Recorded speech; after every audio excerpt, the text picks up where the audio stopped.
High বন্ধুরা, সবাই কেমন আছো? আশা করছি সবাই ভালো আছো আর আমিও ভালো আছি। দেখো, তোমরা জানতেই যে আমি আমার ননদের বাড়ি বাঁকুড়াতে গিয়েছিলাম। তো এই ভিডিওগুলো আমার ছাড়া হয়নি, তোমাদের সঙ্গে শেয়ার করা হয়নি। তো আমার এই ভিডিওটা ছিল বাঁকুড়াতে, তো একটা স্পেশাল যারা থাকো ওখানে জানো টিন পোড়া হয়। তো এটা টিন পোড়াই করছিল আমার ননদের শ্বশুরমশাই, বানিয়ে আমাদেরকে খাওয়াচ্ছিল আর কি। তোমরা সম্পূর্ণ ভিডিওটা দেখো, ভালো লাগলে লাইক কমেন্ট শেয়ার আর একটা ফলো করতে আর একটা সাবস্ক্রাইব করতে ভুলো না। দেখো, এটা কলা পাতার মধ্যে দিয়ে, তারপর শাল পাতায় দিয়ে, টিনের মধ্যে দিয়ে এটা পোড়ানো হবে।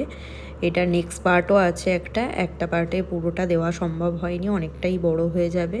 আর প্রচণ্ড ঠান্ডা ছিল সেই সময়, আমরা এটা বাইরে চলে এসেছিলাম। এটা হচ্ছে 26শে ডিসেম্বরের বা 27শে ডিসেম্বরের হবে, আমার ঠিক খেয়াল পড়ছে না। তো খুব এনজয় করেছিলাম আমরা, খুব মজা হয়েছিল, প্রচণ্ড ঠান্ডা ছিল। তোমরা একবার এরকম পারলে বানিয়ে খেও, খুব সুন্দর লাগবে খেতে। আর আমাদের এইখানে তো এরকম কাঠ ঠাট নেই আর এতটা ঠান্ডাও পড়ে না, তবে খুব মজা হয়েছিল। Next part